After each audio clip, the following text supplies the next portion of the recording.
Good morning students. आज हम लोग शुरू करते हैं मीटर ब्रिज। मीटर ब्रिज की डेफिनेशन मैंने लिखी। It is a device use to measure unknown resistance using concept of Wheatstone bridge. ज़रा देखो, व्हीटस्टोन ब्रिज का कंसेप्ट जो हमने पढ़ा है वो यही है कि अगर चार रेजिस्टेंस इस तरह से, फोर रेजिस्टेंसेज इस प्रकार से अरेंज हों जैसा सर्किट में है, और इसमें P और Q का रेशियो मतलब P by Q becomes equal to the ratio of R and S। अगर ऐसा होता है कि P और Q का जो रेशियो आवे वही R और S का आ जाए, तो जो करंट आ रहा है वह करंट यहाँ से दो पार्ट में डिवाइड हुआ। एक इस रास्ते से जा रहा है, दूसरा इस रास्ते से जा रहा है, और बीच में इसके थ्रू भी करंट फ्लो हो रहा है। यह तो पूरा इसका स्ट्रक्चर हो गया। लेकिन अगर P by Q R by S के इक्वल हो जाए तो उस कंडीशन में इन दोनों रास्तों को मिलाने वाला ये ब्रिज, इसमें कोई करंट फ्लो नहीं होता है। मतलब यहाँ जो गैल्वेनोमीटर G से हम गैल्वेनोमीटर को रिप्रेजेंट करते हैं, यहाँ जो गैल्वेनोमीटर लगा हुआ है वो नल डिफ्लेक्शन शो करेगा। मतलब वो बताएगा कि करंट न इधर से इधर जा रहा है न इधर से इधर जा रहा है। मतलब इस पूरी ब्रांच में या इस ब्रिज में, इन दोनों रास्तों को मिलाने वाले ब्रिज में कोई भी करंट फ्लो नहीं हो रहा है। इसको हम कहते हैं व्हीटस्टोन ब्रिज का बैलेंस्ड कंडीशन। और अगर इस कंडीशन में P Q R S इन चारों में से कोई तीन रेजिस्टेंस आपको पता हो तो चौथे रेजिस्टेंस को आप कैलकुलेट कर सकते हैं। अब इसी कॉन्सेप्ट को फॉलो करके, यूज करके हमने बनाया मीटर ब्रिज। पहले समझो मीटर ब्रिज का नाम मीटर ब्रिज क्यों है। इसलिए कि इसमें एक 1 मीटर लॉन्ग हम वायर यूज करते हैं। यह मैंगनीज या कॉन्स्टेंटन का वायर यूज करते हैं जो एक एलॉय है। एलॉय हम इसलिए लेते हैं कि अगर इसको हम करंट दे रहे हैं तो इससे अगर इसका टेम्परेचर बढ़े तो इसके रेजिस्टेंस में कोई, रेजिस्टिविटी में कोई चेंज ना आने पाए, इसलिए हम लोग एलॉय का ये वायर यूज करते हैं। इस वायर का जो क्रॉस सेक्शन है बिल्कुल यूनिफॉर्म, मतलब कहीं यह वायर मोटा या पतला नहीं होता है, बिल्कुल यूनिफॉर्म क्रॉस सेक्शन का 1 मीटर लंबा यह वायर यहाँ से यहाँ तक होता है। अब इसमें देखो, यह मेटल की स्ट्रिप है जो शेडेड मैंने बनाया है, यह मेटेलिक स्ट्रिप है। अब इसमें एक L इधर है, एक L इधर है। इसके बीच में हमने एक RB रेजिस्टेंस बॉक्स लगा दिया है जिसमें हम नोन क्वांटिटी का, अपने ज्ञात क्वांटिटी का रेजिस्टेंस इसमें रखेंगे। कोई भी आप जो आपके रिक्वायरमेंट होगी उस हिसाब से आप इसमें जो रेजिस्टेंस लगाएंगे उसकी वैल्यू आपको पता होगी। ये अननोन रेजिस्टेंस होगा और इन दोनों को मिलाने वाला ये P और Q की तरह आप कंसीडर कर सकते हैं। P और Q लिख भी दें, it is P and it is Q। अब P और Q को जो मिलाने वाला है, ये आ करके यहाँ से हमने एक गैल्वेनोमीटर लगाया जो इस वायर को दो पार्ट में डिवाइड करता है। ये आके हम यहाँ अगर टच कराएं तो एक पार्ट इधर हो गया, एक पार्ट इधर हो गया। यह P और Q की तरह अगर बिहेव कर रहा है तो यह R और ये S की तरह से बिहेव करने लगता है। अब अगर मान लो कि हम इसको यहाँ पर टच कराते हैं डिफरेंट पोजीशन पर, तो P बाई Q का रेशियो जब इस R और S के रेशियो के बराबर हो जाएगा तो इस गैल्वेनोमीटर में डिफ्लेक्शन नल शो करेगा। शुरुआत में गैल्वेनोमीटर में किसी एक डायरेक्शन में इधर या इधर डिफ्लेक्शन शो करेगा, लेकिन जब आप इसके रेशियो के बराबर वाली पोजीशन पर पहुंच जाएंगे, बैलेंस्ड कंडीशन पर पहुंच जाएंगे, तो galvanometer will show null deflection and in that case the resistance P by Q will be equal to the R by S। पूरी लेंथ 100 सेंटीमीटर 1 मीटर है। तो अगर जो हमको जहाँ नल पॉइंट मिल रहा है, जहाँ ये बैलेंस पॉइंट मिल रहा है, अगर ये लेंथ L हो तो यह जो लेंथ बच जाएगी यह 100 माइनस L हो जाएगी, ये वैल्यू आ जाएगी। और देखो, जब ये बैलेंस्ड कंडीशन में होगा उस कंडीशन में क्या होगा, इन बैलेंस्ड कंडीशन, मैं यहाँ थोड़ा सा नीचे आ जा रहा हूँ, ये P बाई Q इसको हम P by Q will be equal to resistance of length L divided by resistance of length 100 minus L। ध्यान देना, तो L लेंथ का रेजिस्टेंस देखो, अगर इस पूरे वायर का क्रॉस सेक्शनल एरिया A हो और रजिस्टिविटी रो हो, तो इसका रेजिस्टेंस L लेंथ का रेजिस्टेंस हो जाएगा रो L डिवाइडेड बाई A, और 100 माइनस L का रेजिस्टेंस हो जाएगा रो 100 minus L divided by A। देखो A से A कैंसिल, रो से रो कैंसिल, बचेगा हमारे पास L divided by 100 minus L। तो यहाँ से अब अगर देखो P की वैल्यू तो आपको मालूम ही है, क्योंकि P तो हमारा नोन रेजिस्टेंस है, इसकी वैल्यू हमको ऑलरेडी नोन है। तो P आप जान रहे हैं, Q आपने अननोन लगा रखा है। अब यहाँ से आपको पता करना है Q की वैल्यू क्या है। इसको हम P बना दे रहे हैं ठीक से। अब देखो P बाई क्यू की वैल्यू आपको मिल रही है, P बाई क्यू आपको मिल गया L बाई 100 माइनस L। तो अगर हमको यहाँ से Q की वैल्यू पता करनी हो तो Q की वैल्यू हो जाएगी, देखो P into 100 minus L divided by L। This is the method to find the value of unknown resistance of a given wire. यह फार्मूला आपके समझ में आ रहा होगा। अब देखो इसी फार्मूले से हम लोग एक चीज़ और भी पता कर सकते हैं कि यह जो अननोन रेजिस्टेंस है, इस अननोन रेजिस्टेंस के मटेरियल की रेजिस्टिविटी भी पता कर सकते हैं। तो रेजिस्टिविटी कैसे पता करेंगे? मान लो कि जो ये Q रेजिस्टेंस है, यहाँ पर हम दिखा दें आपको, फिगर में भी देख लें, ये जो रेजिस्टेंस हमने Q लगा रखा है। अब अगर इस रेजिस्टेंस के वायर का लेंथ L1 है, क्योंकि L लेंथ हम यहाँ ले चुके हैं तो इसको हम L1 मान लेते हैं। तो अगर इसकी पूरी लेंथ L1 हो और इसका जो हम अगर डायमीटर मेजर कर ले स्क्रू गेज से, वह डायमीटर D हो, तो कैसे पाएंगे इसको देखो। यहीं पर इस फार्मूले से हम आगे बढ़ाते हैं। Let L1 is equal to length of,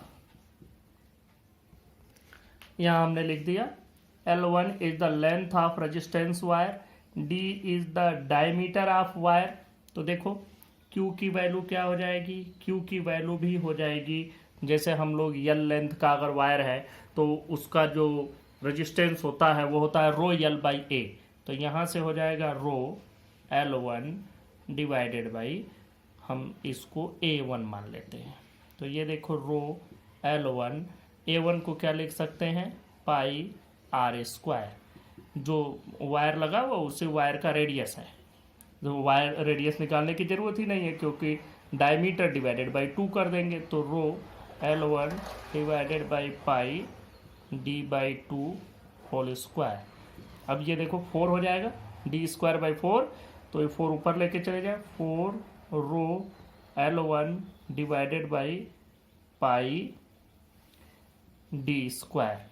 तो यहाँ से अगर आप रो की वैल्यू कैलकुलेट करना चाहें तो rho will be Q into pi D square divided by 4 L1। This is the formula to determine the resistivity of material of the given unknown resistance wire. इससे हम लोग उस वायर का रेजिस्टिविटी भी पता कर लेंगे। नेक्स्ट डिवाइस की बात करते हैं, पोटेंशियोमीटर। पोटेंशियोमीटर क्या है? नाम से ही स्पष्ट है कि यह पोटेंशियल मेजर करने का मीटर है। Potential means potential difference. तो it is a device use to measure the EMF of a cell or potential difference accurately. अब देखो ये किस प्रिंसिपल पर काम करता है? इसका प्रिंसिपल है it works on potential gradient, that is change in potential with distance or potential drop per unit length. अब जरा सा समझो, जो इसका प्रिंसिपल है वो प्रिंसिपल है पोटेंशियल ग्रेडियंट। ग्रेडियंट के बारे में मैंने आप लोगों को क्लास 11th में भी पढ़ाया था। ग्रेडियंट का मतलब होता है किसी भी क्वांटिटी का डिस्टेंस के साथ चेंज। कोई भी क्वांटिटी डिस्टेंस के साथ अगर चेंज हो रही है तो हम उसको कहते हैं कि ये इसका ग्रेडियंट है। जैसे आपने पढ़ा velocity gradient, change in velocity with distance. आपने पढ़ा टेम्परेचर ग्रेडियंट, मतलब change in temperature with distance. आज आप पढ़ रहे हैं पोटेंशियल ग्रेडियंट, मतलब change in potential with distance. अब देखो इसका स्ट्रक्चर क्या है, इसमें भी हम यूनिफॉर्म क्रॉस सेक्शनल एरिया का स्मूथ सिंपल वायर यूज करते हैं, जिसका क्रॉस सेक्शनल एरिया बिल्कुल यूनिफॉर्म हो, कहीं मोटा कहीं पतला ना हो। दूसरी बात एलॉय का बना हुआ हो, जिससे कि हीट होने पर भी इसके रेजिस्टेंस में चेंज लगभग नेग्लेजिबल आ जाए। अब इसमें हम क्या करते हैं, एक बहुत लॉन्ग वायर ले लेते हैं। तो बहुत लॉन्ग वायर हमको लेकर के और उससे मीटर बनाना बड़ा मुश्किल हो जाएगा, तो हम लॉन्ग वायर को इस तरह से मोड़ करके लगाते हैं। ध्यान से देखो, आप वायर की एक लाइन लगाए, ऐसे हम एक एक मीटर की लाइन बनाते चले जाते हैं। एक लाइन, फिर दूसरी लाइन, ये इससे कनेक्टेड है, फिर तीसरी लाइन। तो इस तरीके से आप देखें 4 मीटर की लाइन हमने बनाई। अगर हम ये एक एक मीटर मान लें और ये इतने में ही आ गया, वैसे 4 मीटर की लाइन आपकी बड़ी लंबी हो जाती। अब देखो इसको हम 6 मीटर, 8 मीटर, 12 मीटर, जितना ज़्यादा आप लेंथ ऑफ वायर बढ़ाते जाएंगे उतना ही एक्यूरेट मेजरमेंट आपको मिलता जाएगा।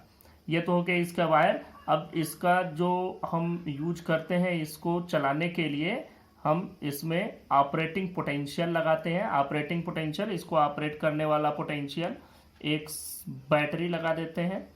वो बैटरी हमने यहाँ लगा दी, प्लस ये माइनस, यहाँ से आप एक की लगा दीजिए। सिंपली की तो हम हर जगह लगा देते हैं, की लगा दो के, जिससे कि जब हम चाहें तब इसको ऑन करें, जब चाहें तो ऑफ कर दें।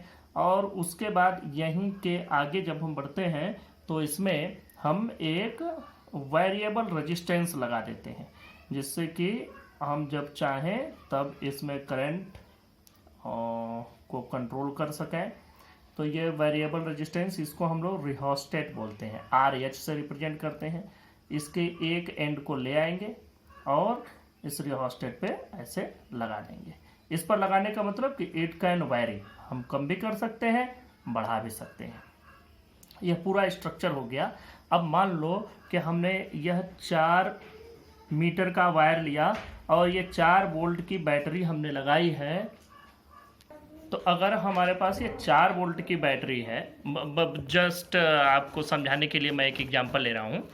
तो अगर मान लो कि ये 4 वोल्ट की बैटरी है और ये 4 मीटर का हमने वायर लगाया है, तो ये 4 वोल्ट इन 4 मीटर में पूरी तरह से बराबर बटे हुए हैं। मतलब हर एक मीटर पर पोटेंशियल कितना आएगा, पोटेंशियल डिफरेंस 1 मीटर का 1 वोल्ट आएगा। अगर 8 वोल्ट की बैटरी हो और 4 मीटर पर हम डिस्ट्रीब्यूट करें तो हर एक मीटर पर आएगा 2 वोल्ट। 12 वोल्ट की बैटरी ले लें तो हर एक मीटर पर 3 वोल्ट। अब मान लो कि अब हम तो इसका लेंथ ले लेते हैं यल मीटर, यल हमने ले लिया, और यह ऑपरेटिंग पोटेंशियल हम मान लो V लगा देते हैं। ऑपरेटिंग पोटेंशियल V हो गया, ये यल मीटर का। तो अब हमको पोटेंशियल ग्रेडियंट कितना मिलेगा, पर यूनिट लेंथ जो पोटेंशियल की वैल्यू मिलेगी वो मिलेगी V डिवाइडेड बाय यल, मतलब वोल्ट पर यूनिट लेंथ या potential drop per unit length. तो इस तरह से ये पोटेंशियल ग्रेडियंट की वैल्यू हो जाएगी।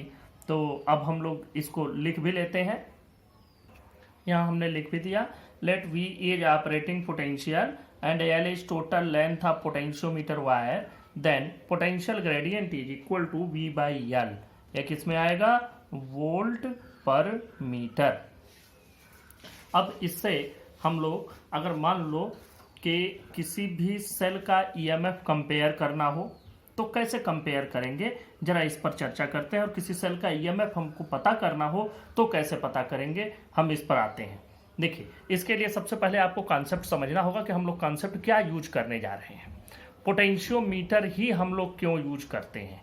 अभी तक तो हमने बताया पोटेंशियोमीटर का स्ट्रक्चर, पोटेंशियोमीटर का कंस्ट्रक्शन और इसका प्रिंसिपल। हम अब अगली चर्चा करते हैं व्हाई वी यूज पोटेंशियोमीटर। हमारे पास तो कहीं भी पोटेंशियल अगर मेजर करना है, वोल्टेज नापना होता तो हमारे पास वोल्ट मीटर है। आप अपने घर के पास, घर में आपके जो भी स्टेबिलाइजर लगे होंगे चाहे वो फ्रिज में लगा हो, एसी में लगा हो, या घर के पास टीवी के पास जो स्टेबलाइजर रखा होता है, या कहीं भी जहां वोल्ट मीटर लगा होता है वहां 220 वोल्ट बताने के लिए या पूरा वोल्ट मीटर लगा होता है, हम उससे मेजर कर लेते हैं। तो भाई अगर वो हमको बता सकता है तो हमें इतना बड़ा पोटेंशियोमीटर बनाने की क्या जरूरत पड़ गई। उससे तो हम पोटेंशियल मेजर कर ही ले रहे थे, उसी से हम सेल भी नाप लेते। तो प्रॉब्लम उसमें ये आती है कि जब भी हम कोई वोल्ट मीटर लगाते हैं तो वोल्ट मीटर से कभी भी बिल्कुल एग्जैक्ट एक्यूरेट वैल्यू हमको नहीं मिलती है। ये पोटेंशियोमीटर की वीकनेस है। और ऐसा क्यों होता है? क्योंकि वो अपने ऑपरेशन के लिए भी कुछ न कुछ इलेक्ट्रिसिटी कंज्यूम कर लेता, कुछ न कुछ करंट कंज्यूम कर लेता। देखो कैसे, मैं इस चीज़ को यहाँ पर तुम्हें प्रैक्टिकली समझाने की कोशिश करता हूँ। इस बात को अगर समझ लोगे तभी पोटेंशियोमीटर का मतलब आपको समझ में आएगा और तभी आप पोटेंशियोमीटर अच्छे से आगे समझ पाएंगे। मान लीजिए हमारे पास यह एक रेजिस्टेंस है। रेजिस्टेंस का मतलब आप कुछ भी मान सकते हैं, इसको घर का एक तार ले सकते हैं, एक कोई फ्रिज मान सकते हैं, कूलर मान सकते हैं, कुछ भी, वट एवर में भी। हमको इसके इन दो पॉइंट के बीच में पोटेंशियल डिफरेंस मेजर करना है। तो कैसे मेजर करेंगे? इन दोनों पॉइंट के बीच में आपको मालूम है कि वोल्ट मीटर हमेशा पैरेलल में लगता है, चूंकि दो पॉइंट के बीच में नापना है तो यहाँ वोल्ट मीटर का सिंबल वी से, अब यहाँ इन दोनों पॉइंट के बीच में हमने वोल्ट मीटर लगा दिया। ये वोल्ट मीटर हमको कुछ वोल्ट बता देगा और हम मान लेंगे कि यही हमको मिल गया। चलो देखते हैं कि इसमें गलती क्या है। मान लिया कि ये रेजिस्टेंस जो भी वायर है या जो अप्लायंस हम यूज कर रहे हैं उसका रेजिस्टेंस आर है। इसमें जो करंट फ्लो हो रही है, मान लो कि करंट आई। अब इस करंट की कुछ वैल्यू भी हम मान लेते हैं, क्योंकि बिना वैल्यू लिए आपको एग्जांपल समझ में नहीं आएगा। मैं जस्ट इमेजिन कर लेता हूं कि 5 एम्पियर इसकी वैल्यू है। जब 5 एम्पियर वैल्यू है तो देखो जैसे ही ये करंट आया यहाँ दो पार्ट में डिवाइड हो गया। अब वोल्ट मीटर में कुछ चला गया और कुछ चला गया इस रेजिस्टेंस में। हम मान लेते हैं वोल्ट मीटर ने बहुत कम रेजिस्टेंस, बहुत कम करंट को कंज्यूम किया, तो भी मान लो कि इसने 1 एम्पियर ले लिया, 1 एम्पियर इसने ले लिया, तो 4 एम्पियर इसमें चला गया। तो हमको वोल्टेज ये कितना बचाएगा? Volt is equal to V is equal to होता है आई आर।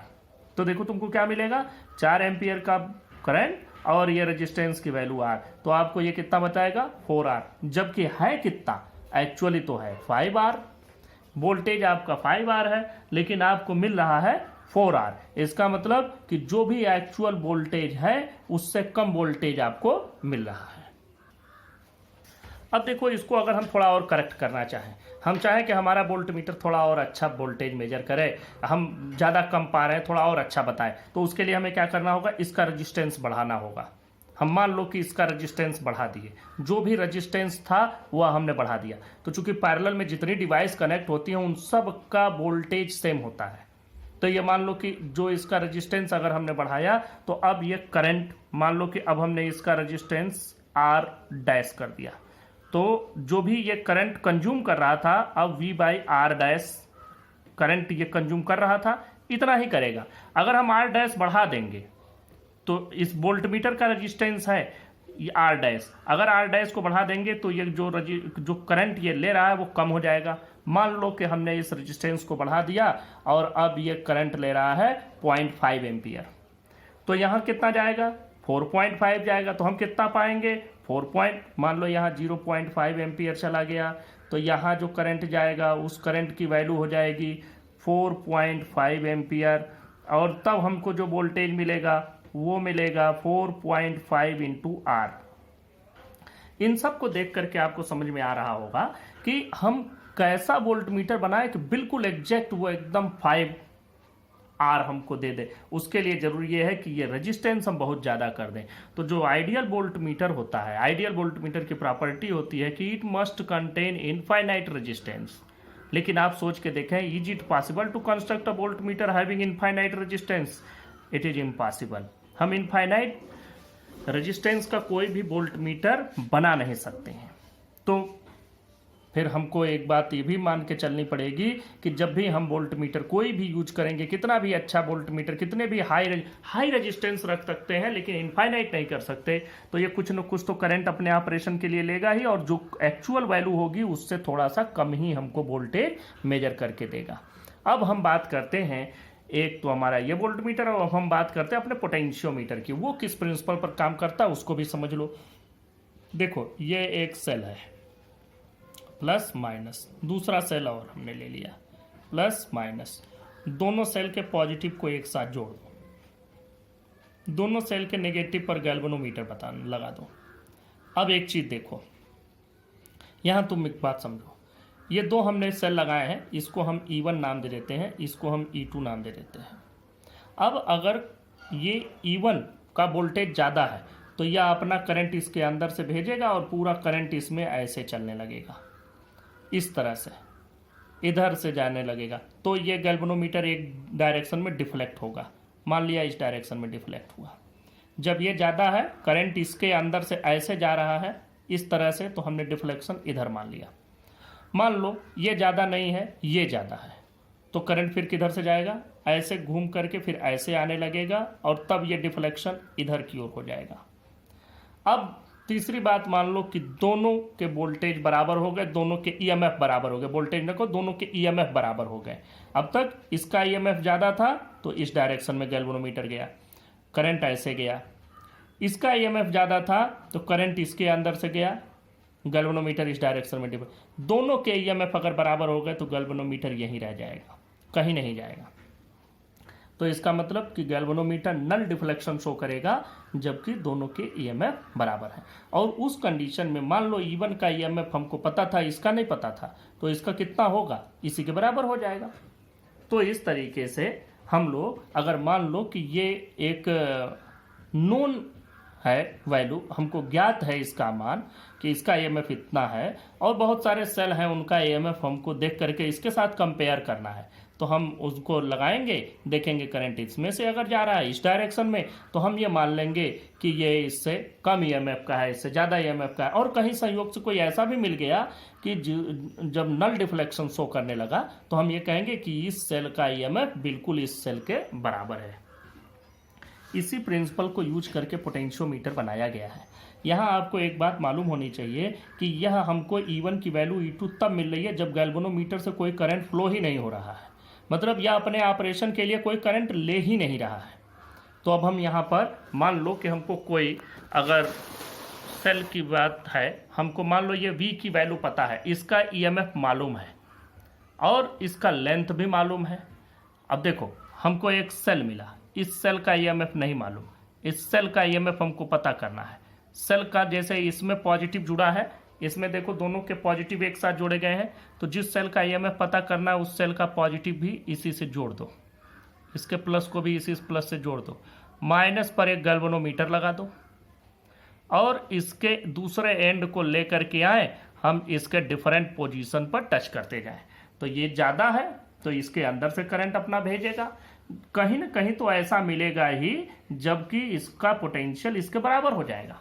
जैसे जस्ट कंसीडर ये 4 वोल्ट का है, 4 वोल्ट का है, हम इसको यहाँ टच कराए, किसी एक डायरेक्शन में था, फिर थोड़ा और आगे आए तो किसी एक डायरेक्शन में है। मान लो 1.5 मीटर पर ये गैल्वेनोमीटर नल डिफ्लेक्शन शो करने लगा, तो इसका मतलब कि 1 मीटर और आधे मीटर, 1.5 मीटर में कितना पोटेंशियल ड्रॉप हुआ, 1 मीटर में 1 वोल्ट है तो 1.5 मीटर में 1.5 वोल्ट है। इसका मतलब कि यह जो सेल है इसका EMF कितना हो गया, 1.5 वोल्ट। ऐसे ही मान लो कि 3.75 मीटर पर हमको नल डिफ्लेक्शन मिला, तो जो ये सेल होगा फिर कितना हो जाएगा, 3.75 वोल्ट का हो जाएगा, इसका EMF 3.75 वोल्ट हो जाएगा। तो इस तरीके से हम लोग EMF को कैलकुलेट कर सकते हैं, कंपेयर भी कर सकते हैं, और इसके एप्लीकेशंस में ये सारी चीज़ें आएंगी। तो अब हम यहाँ के आगे चलते हैं एप्लीकेशंस ऑफ पोटेंशियोमीटर पर, और पोटेंशियोमीटर के हम 2 एप्लीकेशंस देखेंगे और दोनों आपके क्लास 12th में 2 एक्सपेरिमेंट में भी हैं। तो 2 एप्लीकेशंस देखें, उसके साथ ही आपके 2 एक्सपेरिमेंट भी तैयार हो जाएंगे, और ये 2 एक्सपेरिमेंट सबसे डिफिकल्ट एक्सपेरिमेंट्स में माने जाते हैं। तो आप अगर प्रिपेयर करेंगे तो बहुत अच्छे से आपको तैयार भी हो जाएगा। देखते हैं, देखो भाई फर्स्ट एप्लीकेशन पर चलते हैं। Comparison of EMFs of 2 cell, 2 primary cells हैं, उनके EMF को हमें कंपेयर करना है, पता नहीं करना है कितना है, सिर्फ इनको कंपेयर करना है। E1 by E2 या E2 by E1 की वैल्यू आपको कैलकुलेट करनी है। हमने क्या किया है, ये ऑपरेटिंग पोटेंशियल भी लगा दिया, यल लेंथ का हमने पोटेंशियोमीटर ले लिया, ये पोटेंशियोमीटर वायर हो गया, इसका लेंथ यल। पोटेंशियल ग्रेडियंट हो जाएगा वोल्टेज पर यूनिट लेंथ, ये वोल्ट पर मीटर हो गया। देखो दोनों सेलों के पॉजिटिव को, ये प्लस है, ये प्लस है, इधर माइनस है, इधर माइनस है, दोनों सेलों के पॉजिटिव को एक साथ यहीं से हमने कनेक्ट कर दिया है, जैसे वहाँ हम लोग कर रहे थे, अभी मैंने आपको समझाया था। अब देखो इनको ले आए और ये टू वे स्विच है, इसका नाम है two way switch. Two way switch का मतलब होता है कि एक समय में कोई एक ही कनेक्ट रहेगा। ये देख लो, मैं समझा भी दूँ यहाँ पर एक छोटे से फिगर से। ये टू वे स्विच है मान लो, तो अगर इसमें 3 पॉइंट बने हुए हैं, तो अब कॉमन से हम कोई चीज़ कनेक्ट किए रहते हैं। अब ये कॉमन वाला एक बार इससे कनेक्ट होगा, तब इससे नहीं कनेक्शन रहेगा, और जब इससे कनेक्ट होगा तो इससे कनेक्शन नहीं रहेगा। ये ही है इसका वर्किंग सिस्टम। तो यहाँ K1 K2 हमने 2 बना दिए हैं इसमें। K1 मतलब जब E1 वाला इंक्लूड हो जाएगा, कनेक्ट हो जाएगा, और तब E2 यहाँ से डिस्कनेक्ट रहेगा। जब E2 कनेक्ट होगा तो E1 डिस्कनेक्ट रहेगा, तो एक ही कोई इस पूरे सर्किट में इंक्लूड रहेगा। तो अब देखो, जब हमने K1 को क्लोज किया, क्लोज करने का मतलब बंद ना कर देना, समझा। क्लोज करने का मतलब कि इसको हमने यहाँ से शॉर्ट किया, इसको हमने इससे मिलाया, इसी को क्लोज करना कहते हैं। स्विच का ओपन होना मतलब समझ लो कि उससे सप्लाई नहीं जा रही है। स्विच का क्लोज होना मतलब समझो उससे सप्लाई जा रही है। तो हम लोग क्या मानते हैं यहाँ पर कि K1 ओपन है, सॉरी K1 क्लोज करते हैं, K2 ओपन करते हैं, और तब हम इसको ले आते हैं, कहीं न कहीं हमको बैलेंसिंग पॉइंट मिल जाएगा, गैल्वेनोमीटर नल डिफ्लेक्शन शो करने लगेगा, वह E1 के EMF को रिप्रेजेंट करेगा, क्योंकि E2 तो अभी सर्किट में ही नहीं है। अब जब K1 को ओपन कर देंगे, K2 को जोड़ देंगे, तो फिर इसका हमको बैलेंसिंग पॉइंट कहीं मिलेगा। तो इस तरह से हम दोनों के बैलेंसिंग पॉइंट पता करते हैं।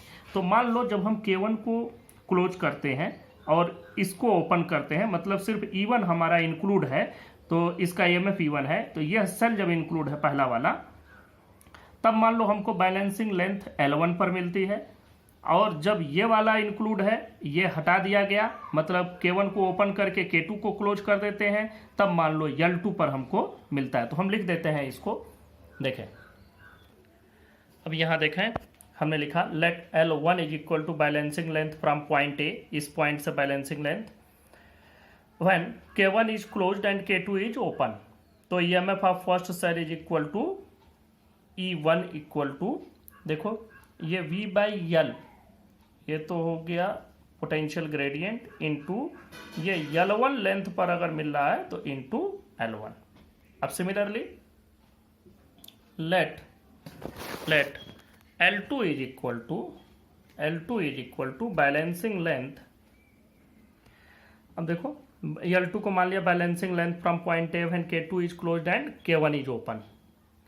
तो इस कंडीशन में EMF ऑफ सेकंड सेल हमको मिलेगा, ये वैल्यू आ गई। दोनों आपको मैं एक बार फिर से समझा दूं। एक बार इस सेल को हम इंक्लूड किए, इसको हटा दिए, उसके लिए क्या किया, K1 को क्लोज किया, K2 को ओपन किया, तो बैलेंसिंग लेंथ कहीं हमको मिला, और उस बैलेंसिंग लेंथ से हमको मिल गया EMF ऑफ फर्स्ट सेल। दूसरी बार हमने क्या किया, इसको इंक्लूड किया, दूसरे सेल को इंक्लूड किया, इसको हटा दिया, उसके लिए क्या किया, K2 को क्लोज किया, K1 को ओपन किया, बैलेंसिंग लेंथ पता किया, और उससे हमको मिल गया EMF ऑफ सेकंड सेल। अब बस, अब तो आपके पास दोनों चीज़ें मिल ही गई, आपको पता करना था E1 by E2, बस V by L into L1 divided by V by L into L2, ये हो जाएगा L1 by L2। यहाँ से आपको क्या पता चला कि E1 by E2 की जो वैल्यू है वो L1 by L2 के बराबर है।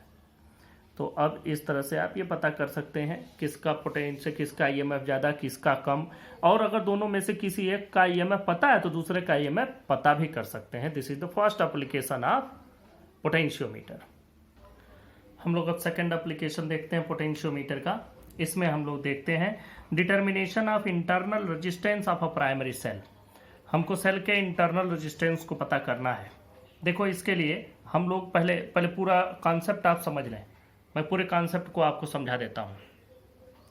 हमको एक बात मालूम है कि अगर हमारे पास ई की वैल्यू मालूम है, ईएमएफ ऑफ अ सेल, मैं यहाँ किनारे समझा देता हूँ। मान लो कि हमको ईएमएफ ऑफ सेल मालूम है ई, और पोटेंशियल डिफरेंस किसी भी रेजिस्टेंस आर पर, अगर पोटेंशियल डिफरेंस इसका वी है, कोई भी रेजिस्टेंस है वहाँ पोटेंशियल डिफरेंस हमको मिलता है वी, और जो सेल हमने लगाया है उस सेल का ईएमएफ है ई, और इसमें जो करंट फ्लो हो रहा है वो है आई, और जो हम सेल लगा रहे हैं उसका इंटरनल रेजिस्टेंस है आर, स्मॉल आर। तो हम लोगों ने इसके बीच में एक रिलेशन पढ़ा है, V is equal to E minus I R. तो यहाँ से अगर आप आर की वैल्यू कैलकुलेट करना चाहें तो आई आर इधर ले आओ, वी इधर ले जाओ, तो I R is equal to E minus V. अब यहाँ एक चीज़ और भी समझो कि अगर हम यहाँ से आर की वैल्यू कैलकुलेट करें तो ई माइनस वी बाई आई, ये हमको वैल्यू मिल गई। लेकिन अब यहाँ पर हमको ये वैल्यू तो मालूम नहीं है कि ये कितना है, तो इसलिए इसको हम थोड़ा सा चेंज करते हैं। आई को हम वी कर लेते हैं, आई को वी बाई आर लिख देते हैं। From the Ohm's law V equal to I R, तो I equal to V by R, तो ये हो जाएगा E minus V divided by V by R. ये वैल्यू मिल गई। तो ये स्मॉल आर की वैल्यू कितनी हो गई, capital R E minus V divided by we.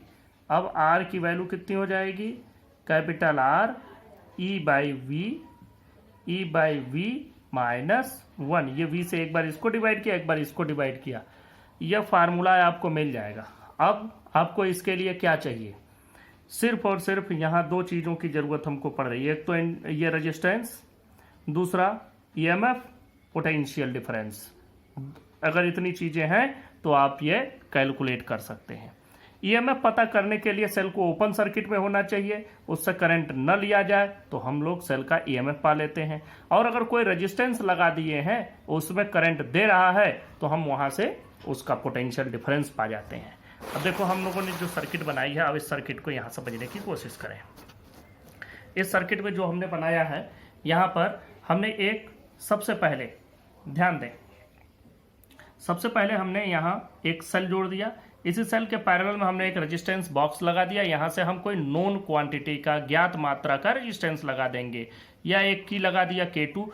K2 अगर हमारा क्लोज होगा तब इसके थ्रू करंट इसमें जाएगा, और अगर ये नहीं क्लोज होगा तो सिर्फ और सिर्फ सेल से ही करंट जाएगा, तो हमको सेल का ईएमएफ मिलेगा। फिर से सुन लो, अगर हम इस K2 को ओपन कर दें, मतलब इसके थ्रू हम कोई करंट लें ही ना, तो मतलब यह सर्किट में इंक्लूड ही नहीं होगा रेजिस्टेंस बॉक्स। उस समय सिर्फ और सिर्फ इस सेल से ही करंट जाएगा, और तब हमको जो नल डिफ्लेक्शन मिलेगा, नल पॉइंट जिस जगह पर बैलेंसिंग पॉइंट मिलेगा, वो हमको इसका ईएमएफ देगा। तो मान लिया कि K2 पहली बार ओपन है, क्लोज नहीं है, ओपन है, मतलब रेजिस्टेंस बॉक्स इंक्लूड नहीं है, इससे कोई करंट नहीं जा रहा है। तो मान लिया हमने लिख दिया let L1 is equal to balancing length from point A when K2 is open. अब जब K2 ओपन है तब हमने ये ले लिया, तो उस कंडीशन में ईएमएफ ऑफ गिवन सेल ये कितना हो जाएगा, V by L into L1। यह हो गया।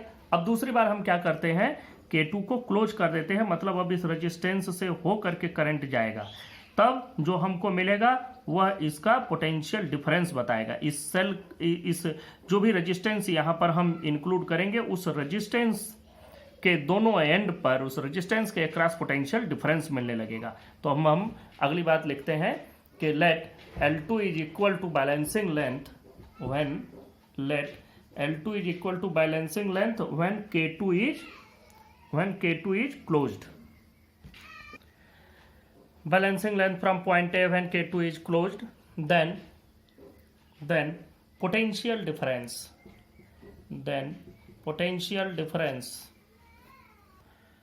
अब potential difference across resistance R, ये रेजिस्टेंस R कहाँ से लिया गया है, रेजिस्टेंस बॉक्स से। तो यह जो पोटेंशियल डिफरेंस आएगा, यह पोटेंशियल डिफरेंस हम V1 ले लेते हैं। V1 इसलिए लेते हैं क्योंकि हम ऑलरेडी V इसके ऑपरेटिंग पोटेंशियल को कंसीडर कर चुके हैं, इसलिए यहाँ V1 ले लिया। तो V1 इज इक्वल टू क्या हो जाएगा, देखो V by L into L2, ये वैल्यू हो गई। अब यहाँ से हमको E भी मिल गया, V भी मिल गया। अब हम लोग उस फार्मूले को अप्लाई कर सकते हैं जो इससे हम लोग इसको कैलकुलेट करेंगे। we know that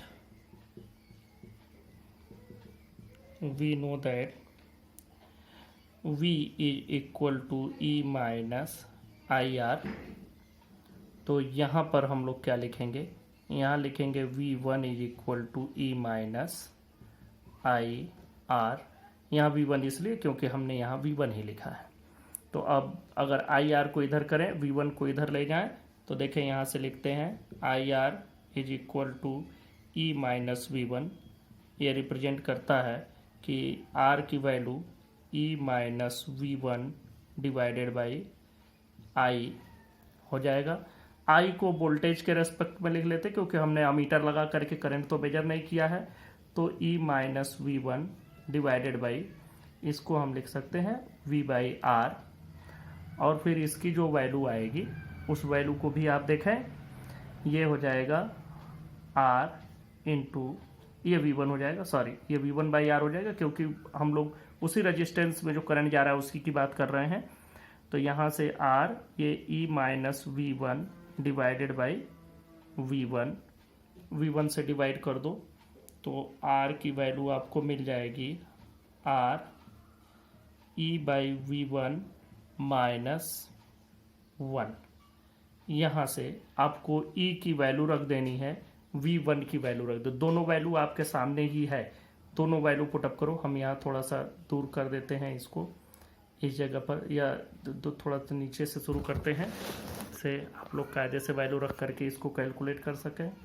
तो R की वैल्यू हो जाएगी, R की वैल्यू हो जाएगी स्मॉल r, पहले कैपिटल R, अब ऊपर E की वैल्यू रखो V by L into L1, V by L into L1, ये हो गया E की वैल्यू डिवाइडेड बाई V1 की वैल्यू रखो V by L into L2, V by L into L2 पूरा माइनस 1।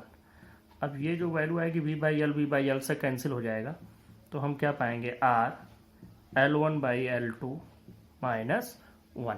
तो हमको यहाँ से जो फार्मूला मिला वो फार्मूला हम लोग सिंपली लिख सकते हैं, and we will use this formula to calculate value of internal resistance of a primary cell in our laboratory as well as in our syllabus and numerical questions. तो ये value आपकी हो गई। सेंसिटिविटी ऑफ पोटेंशियोमीटर, तो एक potentiometer को हम तब सेंसिटिव कहेंगे जब वो बहुत स्मॉल पोटेंशियल में चेंज के लिए ज़्यादा डिफ्लेक्शन शो करे, और दूसरी बात यह है कि जो बहुत कम वोल्टेज के चेंज को भी मेजर कर सके। और ये दोनों चीज़ें हम तब पाएंगे जब लेंथ पोटेंशियोमीटर वायर की ज़्यादा रखें, और जो बैटरी हम लोग लगाते हैं ऑपरेटिंग पोटेंशियल, चाहे हम कंपेयर कर रहे हो ईएमएफ को या तो हम इंटरनल रेजिस्टेंस पता कर रहे हों, उसमें जो ऑपरेटिंग पोटेंशियल है वो बाद में अटैच किए गए सेल के ईएमएफ से ज़्यादा होना चाहिए। Operating potential must be greater than. ये सेंसिटिविटी के लिए नहीं है, ये उसके ऑपरेशन के लिए ज़रूरी है। वो बात मैंने वहाँ बतानी छोड़ दी थी, भूल गया था मैं। तो इस बात को याद रखें कि जब भी हम इंटरनल रेजिस्टेंस मेजर करेंगे किसी सेल का, या तो जब हम दो सेलों का ईएमएफ कंपेयर करेंगे, दोनों ही कंडीशन में जो हमारा ऑपरेटिंग पोटेंशियल है पोटेंशियोमीटर का, वह बाद में यूज किए गए सेल के पोटेंशियल से ज़्यादा होना चाहिए, बाद में यूज किए गए सेल के ईएमएफ से ज़्यादा होना चाहिए। अब बात करते हैं सेंसिटिविटी की। सेंसिटिविटी पर मैंने बताया कि बहुत स्मॉल चेंज के लिए भी वो डिफ्लेक्शन शो करे। दूसरी बात कि कम से कम पोटेंशियल डिफरेंस को मेजर कर सके, और इसके लिए ज़रूरी यही है कि जो हम लोग लेंथ यूज करते हैं इसके लिए पोटेंशियोमीटर वायर की, वो ज़्यादा लंबी यूज करेंगे तो ज़्यादा बेटर रिजल्ट आएगा। जितना लंबा आप इसको यूज करेंगे उतना ही अच्छा रिजल्ट आपको मिलेगा। एक टॉपिक आपका छूटा रह गया था, मिक्स्ड कॉम्बिनेशन ऑफ सेल्स, ये भी देख लेते हैं। बड़ा अच्छा टॉपिक है। मिक्स्ड कॉम्बिनेशन का मतलब है कि जिसमें सीरीज और पैरेलल दोनों, हम सेल को इस तरह से कनेक्ट कर रहे हैं।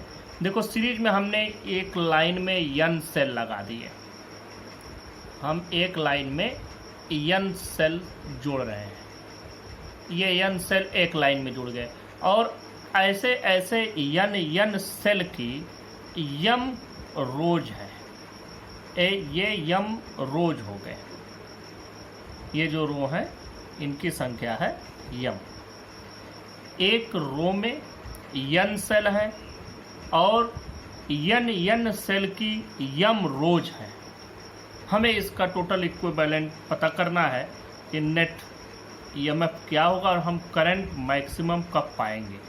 तो सबसे पहले मैं आपको बताऊं कि जितना इसमें सेल लगा है सभी सेलों का ईएमएफ बराबर है, सबका ईएमएफ ई है, सबका इंटरनल रेजिस्टेंस स्मॉल आर है, सबका इंटरनल रेजिस्टेंस स्मॉल आर है, और एक बाहरी लोड से ये जुड़ा हुआ है, ये है कैपिटल आर। हम एक इस पर बात करते हैं कि एक लाइन में जो सेल हैं, एक रो में जो सेल लगे हैं, इनका जो टोटल रेजिस्टेंस होगा, इंटरनल रेजिस्टेंस, सभी सीरीज में है तो सबके इंटरनल रेजिस्टेंस भी आपस में जुड़ जाएंगे, तो R प्लस R, तो हम लोग जो जोड़ते हैं तो एक लाइन वाले को हम लोग लिख लेते हैं R dash is equal to, देखो R plus dash dash dash, ये n तक जाएगा, तो 2R जोड़ोगे तो 2R, 3R पर तो NR हम जोड़ेंगे, तो इसका मतलब एक रो में टोटल इंटरनल रेजिस्टेंस हुआ NR। अब ये NR रेजिस्टेंस के m पैरेलल लाइंस हैं, तो अब हम लोग उसको जोड़ लेते हैं। उसको मान लो पैरेलल में equivalent resistance 1/R double dash is equal to, देखो यह इतना एक रो में है, ऐसे ऐसे पैरेलल में m हैं, तो हम लोग बात करते हैं 1/NR प्लस 1/NR प्लस 1/, ऐसे करते करते हम लोग जाएंगे प्लस m/NR, m ना लिखो 1 ही लिखो, ये m टर्न तक है, यहाँ पर अप टू m टर्न,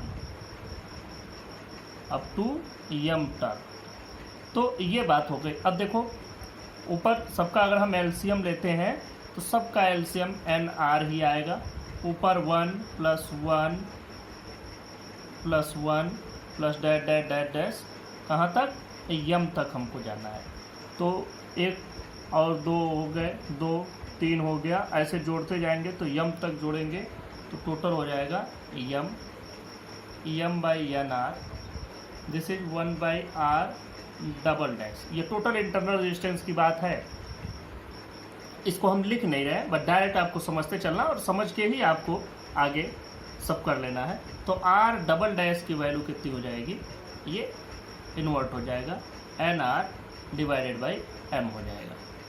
यह इतना तो हो गया टोटल इंटरनल रेजिस्टेंस।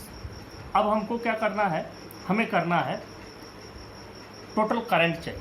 तो टोटल करंट कितना होगा, current I is equal to net EMF divided by total resistance. जरा बात करते हैं नेट EMF कितना होगा।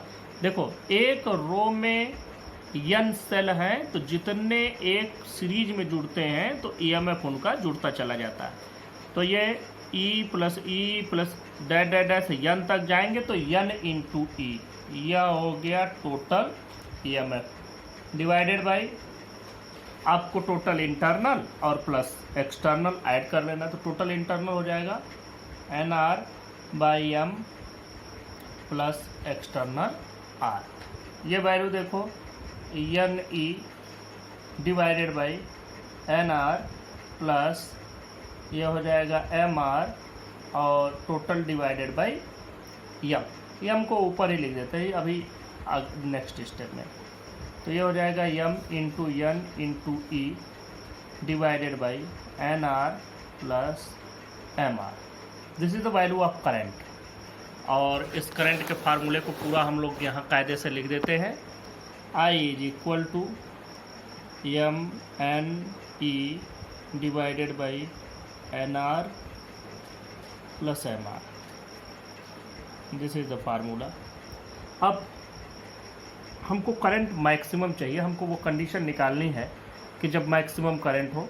मैक्सिमम करंट के लिए ये डिनोमिनेटर मिनिमम हो जाए तो करंट मैक्सिमम हो जाएगा, तो ये डिनोमिनेटर को हमको मिनिमम करना है। इसके लिए हम लोग एक जुगाड़ से करते हैं। चलो, फॉर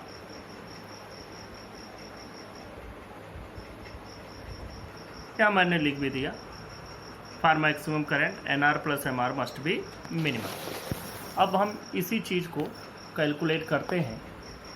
देखो, MR प्लस NR, इसको हम ऐसे भी लिख सकते हैं कि MR minus NR whole square minus 4, ये एक चीज़ यहाँ गलत हो गया, ये NR है, ये MR हमने लिखा, प्लस N के साथ स्मॉल r है, ये N के साथ स्मॉल r है, यहाँ N के साथ स्मॉल r है, माइनस 4 MNR। ये आप लिख सकते हैं। कैसे, ये भी मैं आपको समझा देता हूँ।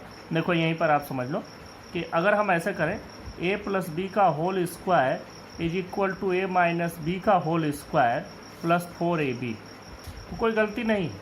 a प्लस बी के होल स्क्वायर से a square plus b square plus 2ab मिलेगा, इससे भी वही मिलेगा, a square plus b square minus 2ab और प्लस 2ab मिल करके फिर प्लस 2ab ही हो जाएगा।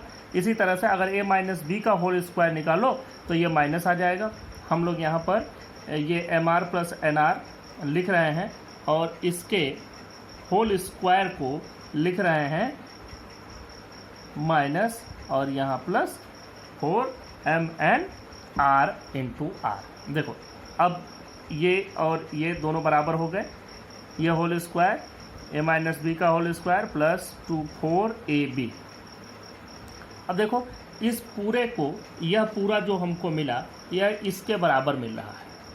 तो अब अगर हमको इसको मिनिमम करना है तो इसमें से इस टर्म को मिनिमम होना चाहिए। तो इस टर्म को मिनिमम होने के लिए, क्योंकि ये परफेक्ट स्क्वायर है, नेगेटिव में होगा नहीं, क्योंकि स्क्वायर है तो अगर नेगेटिव होगा भी तो प्लस हो जाएगा, तो इसको हम 0 करेंगे। फॉर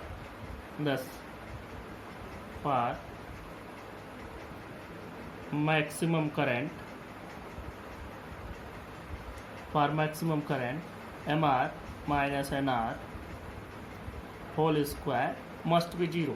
इसका मतलब MR minus NR equal to 0 या MR इक्वल टू NR, या हम इसको ऐसे भी लिख सकते हैं कि M/N is equal to small r by capital R। ये देखना, ये M मतलब ये वाला लाइन, ये वाली लाइन, N मतलब ये वाली लाइन, तो हम इसको अगर रो मान लें तो rho by column equal to internal by external. This is the condition for maximum current in a mixed combination of cells. तो इसको हम लोग पढ़ लिए हैं, और कुछ राइटर्स इसको एक दूसरे तरीके से भी करते हैं, वो भी मैं आपको समझा देता हूँ। ध्यान दें, कुछ लोग इसको MR plus NR plus MR को मिनिमम करने के लिए ऐसे लिख देते हैं। जैसे हमने इसको होल स्क्वायर के फॉर्म में लिखा, तो कुछ लोग होल स्क्वायर के फॉर्म में न लिख के इस तरह से लिखते हैं। जरा ध्यान दें, हम इसको लिख लेते हैं NR plus MR equal to, अगर हम इसको होल अंडर रूट में कर दें, NR होल स्क्वायर और plus under root MR whole square, कोई गलत नहीं है। हमको AB लिखना है तो हम अंडर रूट A का whole square under root B का होल स्क्वायर लिखते। और अगर हम इसको इस तरह से लिखें कि रूट NR, हम इसको इस तरह से लिख सकते हैं। देखो, इसी में हम अगर चाहें, आपको ये बात तो समझ में आई रही होगी, इसमें तो हमने कुछ नहीं चेंज किया है। अब अगर हम इसी में plus 2 root NR root MR ये कर दिए, और यही चीज़ माइनस भी करते हैं, -2 रूट NR इंटू MR। देखो इसको हम ऐसे लिख सकते हैं, कोई फर्क नहीं पड़ा, ये चीज़ तो वही रह गई, बस इसमें हमने 2AB -2AB कर दिया, जिससे वैल्यू पर कोई फर्क नहीं पड़ा। इसको अब देखो ऐसे हम समझ सकते हैं, A² + B² -2AB। ये आपके समझ में आ रहा है, A² + B² -2AB। तो ये मिल करके A - B का होल स्क्वायर हो जाएगा। तो मतलब हम लिख सकते हैं √NR -√MR का होल स्क्वायर और +2 √MNRR, ये लिख सकते हैं। अब चूंकि इसको हमको मिनिमम करना है, पूरे को पूरा ये मिनिमम होना है, ये परफेक्ट स्क्वायर है, perfect square can not be negative, मतलब ये 0 होना चाहिए मिनिमम होने के लिए। तो जैसे आपने वहाँ किया है वैसे यहाँ भी कर दो।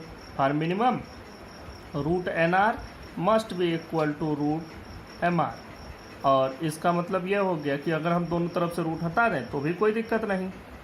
तो हम ऐसे भी लिख सकते हैं कि NR इक्वल टू MR, इधर small r by capital R equal to M/N। वही वैल्यू आपको मिली जो यहाँ मिला था, M/N equal to small r by capital R।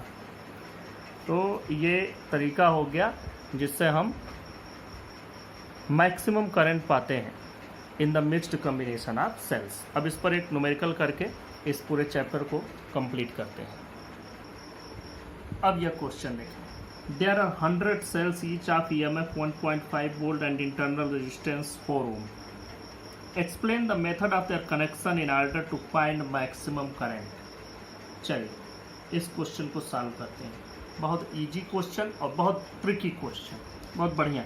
अगर आपको तरीका मालूम है तो 1 मिनट में आप इसको सॉल्व कर लेंगे, और नहीं मालूम है तो आप घंटों लेकर के इसको परेशान रहेंगे। देखें इसमें आपको सारी चीज़ें पता है। देखो सबसे पहली बात, total number of sales.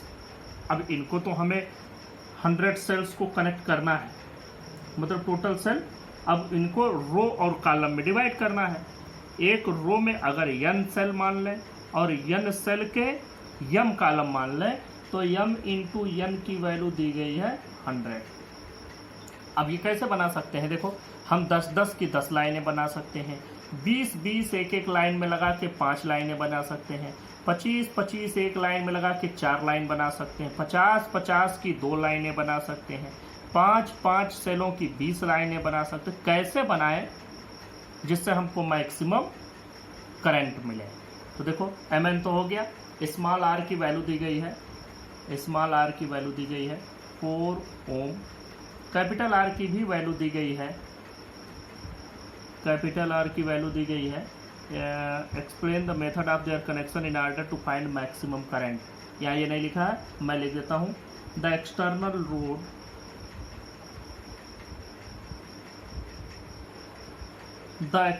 Load is of 1 ohm. तो R एक्सटर्नल लोड की वैल्यू हो गई 1 ओम। चल अब हम लोग बात करते हैं कि इसको कैसे कनेक्ट करें। Simple, we know that for maximum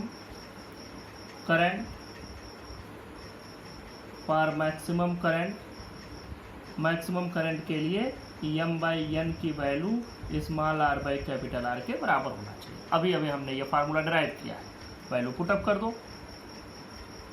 it represent m की वैल्यू अगर हम m ही रख दें तो डिवाइडेड बाई n को हम क्या रखेंगे, n can be written as 100/m। तो m डिवाइडेड बाई 100/m, ये इक्वल क्या हो जाएगा, small r means 4 divided by 1। यहाँ से क्या मिलता है हमको, ये m ऊपर चला जाएगा, m² इज इक्वल टू 4। इसका मतलब कि m की वैल्यू कितनी हो गई, m की वैल्यू m स्क्वायर की लिख लो, m square will be 400, m will be √400 means m is equal to 20। अब m इज इक्वल टू 20 का मतलब ये वाली लाइन कितनी होगी, 20 लाइन्स होंगी। 20 रोज होंगे। कॉलम मतलब एक रो में सेलों की संख्या, तो ऑब्वियसली 20 लाइनें बना रहे हो तो 5 एक में रखेंगे। तो हम लोग कैसे कनेक्ट करेंगे, 5 को सीरीज में बना करके उनके 20 पैरेलल लाइंस बनाएंगे, 20 parallel lines each of 5 cells, तो हमको मिल जाएगा मैक्सिमम करंट। इस तरह से यह हो गया। किरचॉफ लॉ पर भी एक क्वेश्चन देख लेते हैं। देखो ये क्वेश्चन है किरचॉफ लॉ का, बहुत अच्छा क्वेश्चन है और आपकी एनसीईआरटी बुक का 9th क्वेश्चन है, chapter number 3, question number 9, 3.9। Determine the current in each branch of the following network. देखो हमको हर एक ब्रांच में करंट की वैल्यू पता करनी है। ब्रांच कितने हैं, ये सभी ब्रांचेज हैं। अब आपको वैल्यू मान लो कि करंट, अब देखो इसको हम कैसे सॉल्व करेंगे। पहले हम मान के चलते हैं यहाँ से आई करंट निकला, यहाँ 2 ब्रांचेज में ये बट गया। इस ब्रांच में जो करंट गया I1 मान लो, इस ब्रांच में जो करंट आ रहा है इसको I2 मान लो। ये 2 ब्रांच हो गए। यहाँ से जो I1 करंट आ रहा है, ये I1 I2 है, I1 करंट आ रहा है, या आएगा तो यहाँ 2 पार्ट में बट जाएगा। तो मान लो इस हिस्से में I1 का कुछ हिस्सा चला आया, उसको हम एक अलग नाम दे देते हैं I3। तो इसमें कितना बचेगा, इसमें बच जाएगा I1 माइनस I3। यहाँ पर देखो यह I2 यहाँ आया, यह I2 इसमें आया, I3 यहाँ से आया, तो I2 और I3 इस जगह पर मिल रहे हैं और इधर की ओर जा रहे हैं। तो यहाँ पर हो जाएगा ये I3 और ये I2 मिल जाएगा, तो यहाँ पर हो जाएगा I2 प्लस I3। ये और ये यहाँ मिलेंगे तो देखो I3 कैंसिल हो जाएगा, I1 प्लस I2 बचेगा। I1 प्लस I2 का मतलब I ही तो I1 I2 पे बटा था, तो यहाँ से फिर हमको मिल गया I। यह हो गया, यह तरीका हो गया बनाने का। फिर से एक बार समझ लेना, करंट I यहाँ से आया, आप इसमें भेज दिया I1, इसमें भेज दिया I2। जो इसमें I1 गया ये फिर आगे जाके 2 ब्रांच में बट रहा है, तो किसी एक ब्रांच में निकाल दो I3, तो दूसरे में कितना बचा I1 माइनस I3 इसमें बच गया। यहाँ से ये I2 आया, ये I2 इसमें आ जाएगा और ये I2 इस I3 से मिल रहा है इस जंक्शन पर, और यहाँ से आगे बढ़ेगा तो I2 और I3 दोनों जुड़ जाएंगे। फिर यहाँ तो वही हो जाएगा जो यहाँ पर था। अब देखो बात आती है इस वाले ब्रांच की। अगर 10/5 इक्वल टू 5/10 होता तो इस ब्रांच में हम करंट बनाते ही ना, किरचॉफ व्हिटस्टोन ब्रिज लग जाता। तो यहाँ पर तो वो रूल लगेगा नहीं, तो यहाँ पर ये रूल नहीं लगेगा, तो बाकी अब हमको अपने हिसाब से चलना है। अब देखो अब इसमें हमको ट्रैवर्सिंग करनी है, मतलब हमको 3 लूप यहाँ मिल रहे हैं, एक ये, दूसरा ये और तीसरा ये वाला। तो अब आपको 3 क्लोज्ड लूप मिले, फर्स्ट, सेकेंड एंड थर्ड। तीनों के लिए हमको किरचॉफ लगाना है, और वही ये किरचॉफ, ये तो अभी हमने करंट रूल लगाया, करंट से हम करंट डिवाइड करते चले गए।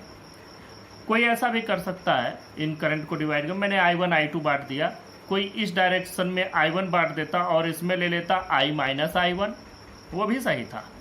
फिर I1 को ले जाते, फिर यहाँ I2 बांट देते और यहाँ पर I1 माइनस I2। इस तरह से भी किया जा सकता है, यह आपकी अपनी स्ट्रेटेजी है कि आप क्या स्ट्रेटेजी बनाते हैं, कैसे करते हैं। आपको 3 इसमें अननोन वेरिएबल्स मिल रहे हैं, I1 I2 I3। अगर 3 वेरिएबल की वैल्यू पता करनी है तो हमको 3 इक्वेशन भी चाहिए। 2 वेरिएबल्स के लिए 2 इक्वेशन चाहिए, 1 वेरिएबल के लिए 1 इक्वेशन चाहिए, तो उन तीनों को सॉल्व करना है। पहले हमको ये इक्वेशंस बनाने हैं। ध्यान दो कैसे इक्वेशन बनाएंगे। पहले हम लोग क्या करेंगे, हम लूप का नाम ले लेते हैं। इस लूप को नाम दे देते हैं 1, इसको नाम दे देते हैं 2 और इसको नाम दे देते हैं 3। पहले लिखते हैं solution for loop 1 using Kirchhoff's voltage law. Kirchhoff's voltage law आपको लगाना है। इसमें सब में इसका पोटेंशियल देखो, इसमें करंट की ही डायरेक्शन में ले रहे हैं, यहाँ पोटेंशियल ज़्यादा यहाँ कम, तो ये पॉजिटिव वैल्यू आएगी 10I1। 10I1 हम कैसे घूम रहे हैं, हम ऐसे चल रहे हैं, तो इसमें भी ऐसे ही चल लेंगे और इसमें भी ऐसे ही चल लेंगे। जरूरी नहीं है आप इसमें चल के इसमें ऐसे भी चल सकते हैं, आप लोग करके देख लीजिएगा कि सबसे एक ही वैल्यू आती है कि नहीं। हम फिलहाल इसमें इस तरह से चल रहे हैं, इस तरह से मतलब ये क्लॉकवाइज डायरेक्शन, वही क्लॉकवाइज डायरेक्शन इसमें भी फॉलो करेंगे, वही क्लॉकवाइज डायरेक्शन इसमें भी फॉलो करेंगे। तो हम लेते हैं 10I1, इधर से जब चलोगे तो यहाँ पर देखो ये I3 इसमें जा रहा है 5 ओम में, तो प्लस 5I3 प्लस 5I3, और ये इसके अपोजिट डायरेक्शन में करंट इधर से आ रहा है, मतलब पोटेंशियल यहाँ ज़्यादा होगा यहाँ कम होगा, लेकिन हम इधर से इधर जा रहे हैं, कम से ज़्यादा की ओर जा रहे हैं तो निगेटिव हो जाएगा। मतलब ये 5I2 minus 5I2 equal to, बाकी तो कुछ है नहीं, इस सब का जोड़ 0।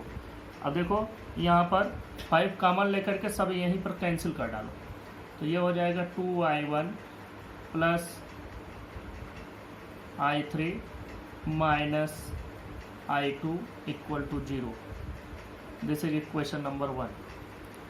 नाउ फॉर लूप 2, ये तो हो गया इक्वेशन बनाना। इक्वेशन बनाने आपको आ जाएगा तो सॉल्व करने का भी तरीका आ जाएगा। देखो इसमें भी हम ऐसे ही चलते हैं, तो हम यहाँ से चलना शुरू करते हैं। देखो इसी की डायरेक्शन में है 5I1 minus I3, 5I1 minus I3, फिर ये देखो ये करंट के अपोजिट डायरेक्शन में चल रहा है, इधर से हमको ऐसे चलना है, तो ये करंट के अपोजिट डायरेक्शन में हो गया I2 प्लस I3 10 के साथ माइनस 10I2 प्लस I3, फिर इधर चलेंगे, ये भी करंट के अपोजिट डायरेक्शन में, मतलब minus 5I3 equal to 0। 5 common लेके यहाँ पे कैंसिल कर देते हैं, I1 माइनस I3 माइनस यहाँ पर 2 हो जाएगा, माइनस 2I2 ब्रैकेट भी ओपन कर देते हैं, माइनस 2I3 और माइनस I3 इक्वल टू 0। देखो I1 I2 सब इसी में जोड़ लेते हैं, I1 और माइनस 2I2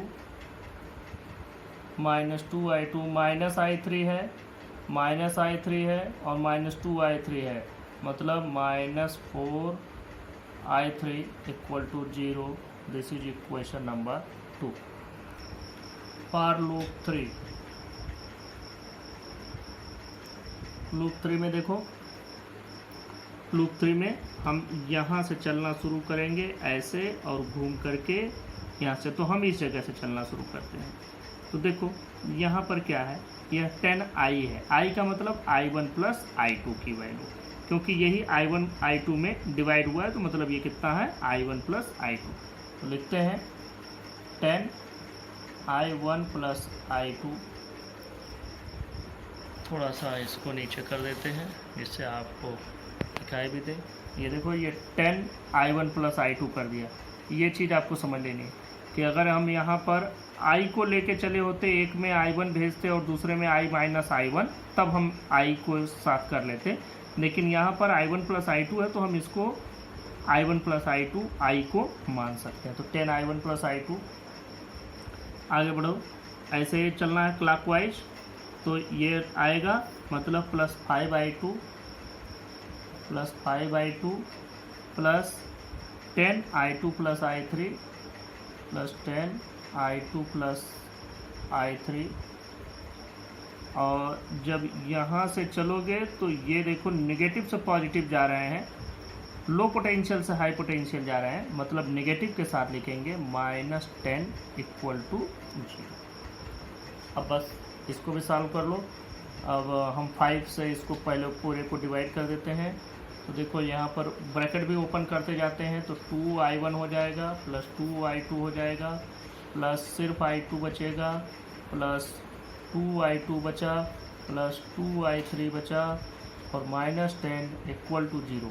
I1 एक पास कर लो, देखो 2I1 और कोई I1 नहीं है, 2I1 I2 2 और 1 3 और 2 5, तो plus 5I2 I3 plus 2I3 plus 2I3, sorry यहाँ जब मैंने 5 से डिवाइड किया तो ये भी हो जाएगा 2।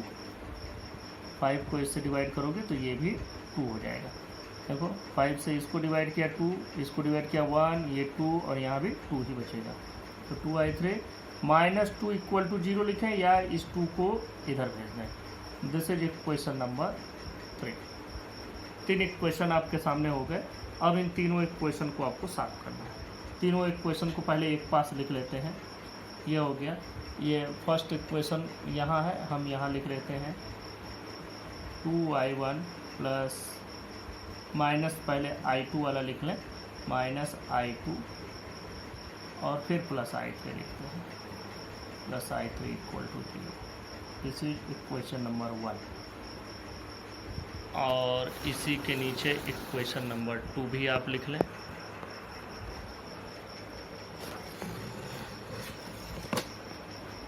ध्यान से देखें, इक्वेशन नंबर 2 मतलब i1 -2i2 -4i3 equal to 0। This is equation number 2। अब देखो इन इक्वेशंस को सॉल्व करना सीखो। इसके लिए हम लोग क्या करते हैं, इन 3 इक्वेशन में से किन्हीं 2 को पकड़ो, कोई भी 2। जैसे हमने ले लिया फर्स्ट सेकेंड या थर्ड और फर्स्ट, और इन दोनों से कोई एक वेरिएबल रिमूव करो।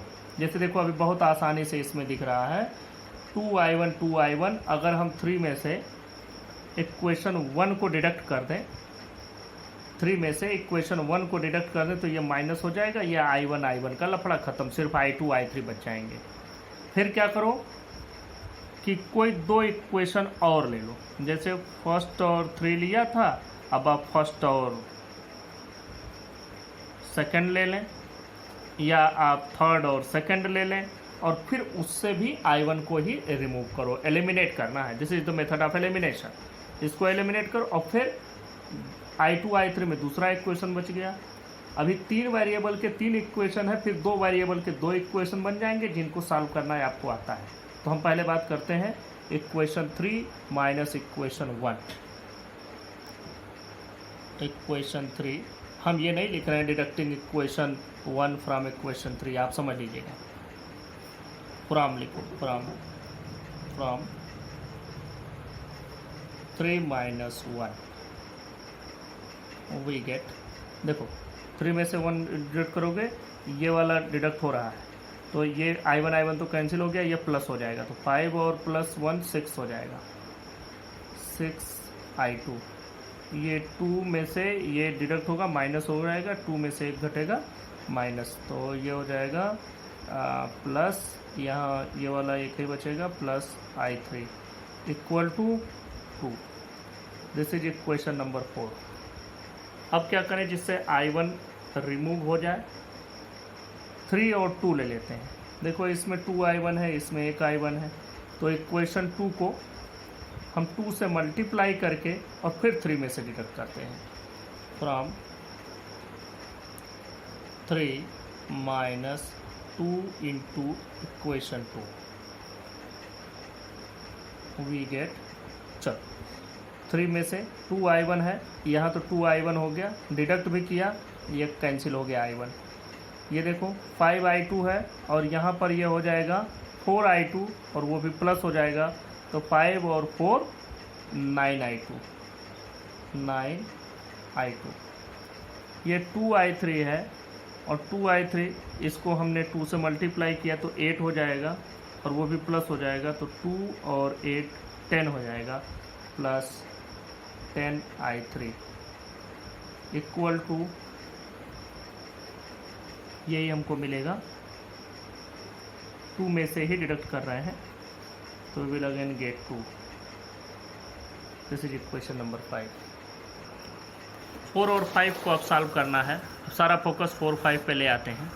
हम इन्हीं 3 इक्वेशन पर ही अब फोकस करेंगे। देखो अब क्या करें, अगर हम इस 4 को 10 से मल्टीप्लाई करते तो 10i3 हो जाएगा और उसमें से इसको डिडक्ट कर दें तो कोई दिक्कत नहीं होगी, i3 कैंसिल, i2 की वैल्यू मिल जाएगी। तो करो 10 को 4 को फ्रॉम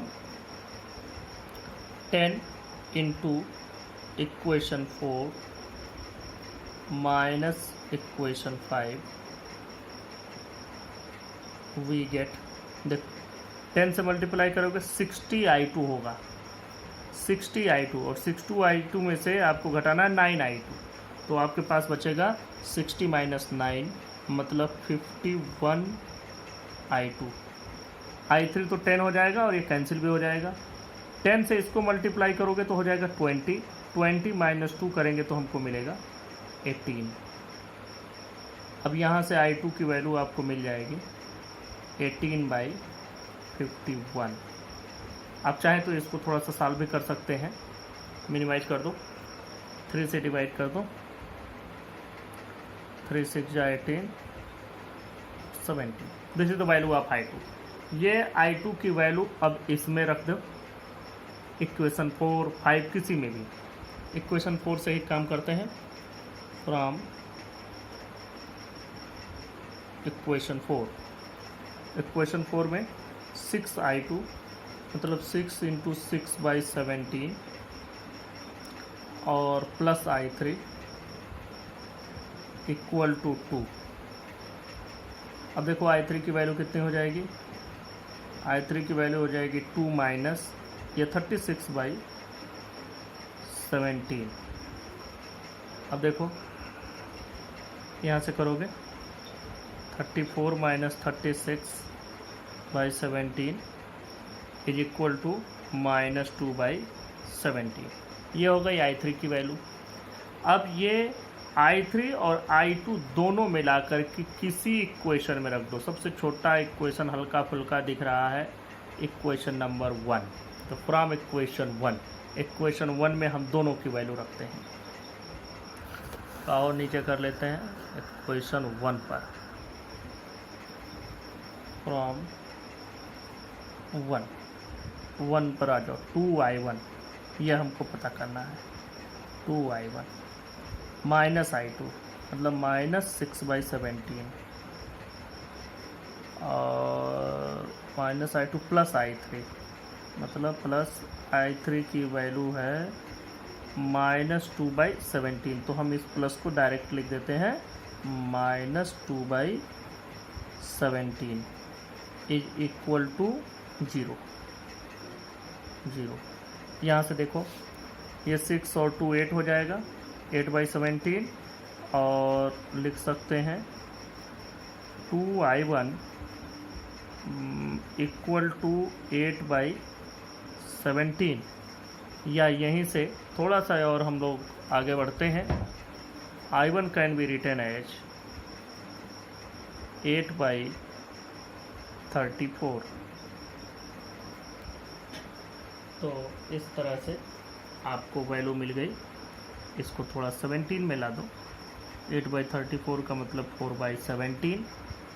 तो हमको मिला i1 4/17 एम्पियर, i2 6/17 एम्पियर, और i3 मिला था -2/17 एम्पियर। तो अब आपको समझ में आ गया होगा किस में i1 जा रहा है, किस में i2 जा रहा है, और ये सभी वैल्यूज यहाँ उठा करके कि इस ब्रांच में इतना, इस ब्रांच में इतना, इनका नाम रख देना A B C D।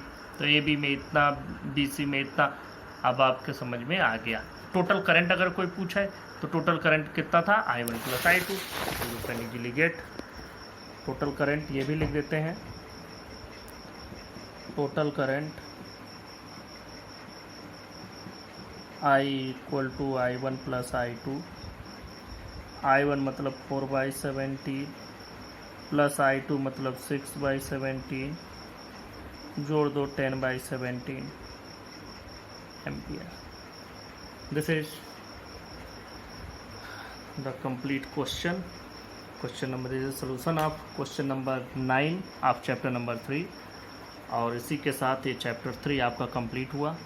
Try to solve all the questions based on Kirchhoff's law and also based on the combination of resistance and cells. Thank you.